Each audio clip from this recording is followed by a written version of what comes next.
Moi, j'ai passé beaucoup de mes vacances à Arcachon. Mon grand-père était directeur du casino de la plage d'Arcachon. Mon grand-père, c'était Monsieur Liti, qui s'appelait.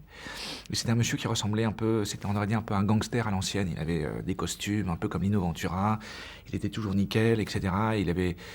Je me rappelle qu'on lui avait même tiré dessus une fois, à cause d'un mec qui pouvait pas rentrer dans le casino. Bref, moi je vivais dans ce casino, et en fait le casino d'Arcachon, pour ceux qui connaissent, c'est un espèce de gros gâteau, un peu comme ça on dirait un peu un château de Walt Disney, et il y avait un cinéma-théâtre. C'était un cinéma de quartier, d'été en fait, comme on a pu voir dans les vieux films. Et donc, il y avait tous les films qui passaient en français, je dois dire, tous. Mais c'est là que j'ai découvert Monty Python, Taxi Driver, Mean Street, les films des Charlots, les films avec Edwidge Fenech, et Tintin et... les Gros Minets, les films d'horreur un peu... les films de Dario Argento, tout ça. Mais en fait, je me rendais absolument pas compte de la chance que j'avais. Le porno, le soir aussi. En fait, je vivais dans un cinéma de quartier, dans les années 60-70 à Arcachon. Donc j'ai vu beaucoup de films là, et j'étais absolument pas cinéphile. J'étais fils d'acteur, mais je me rendais absolument pas compte de la chance que j'avais. Et donc en fait, je me suis rendu compte que je me suis créé énormément de références à ce moment-là, parce que j'allais tout voir de manière complètement innocente. Je savais pas ce qui était bien ou ce qui était pas bien. Je regardais ce qu'il y avait. Donc voilà. Mais c'est des années plus tard, je me suis rendu compte à quel point ça avait été important pour moi. Quand j'ai rencontré Mathieu Kassovitz, un peu avant Métis, et que nous avons tourné ensemble Métis, je suis tombé sur un mec de mon âge qui avait les mêmes références que moi et qui était en train d'apprendre en même temps que moi.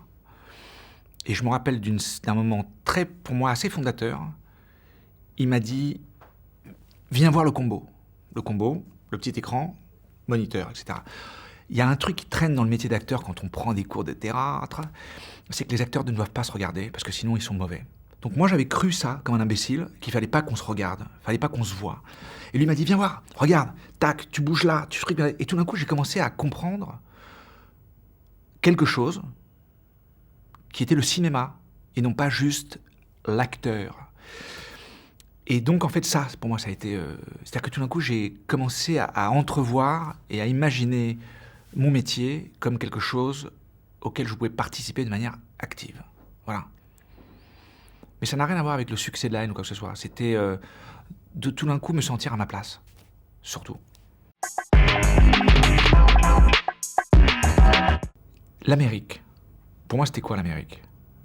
Pour moi, c'était Broadway, New York. La Californie, ça m'a jamais intéressé. C'était New York, c'était Spike Lee, c'était Mean Street. Donc moi, mon fantasme, c'était le hip-hop. Donc moi, j'arrive, j'ai 16-17 ans. New York, c'est le hip-hop. C'est les Fat Laces sur les baskets. C'est le Roxy, c'est Grandmaster Flash, c'est Delancey Street, c'est Bismarcky. C'est les cours de danse chez Steps, c'est les boîtes de nuit où j'allais bosser un petit peu plus tard. C'était ça, c'était Alphabet City.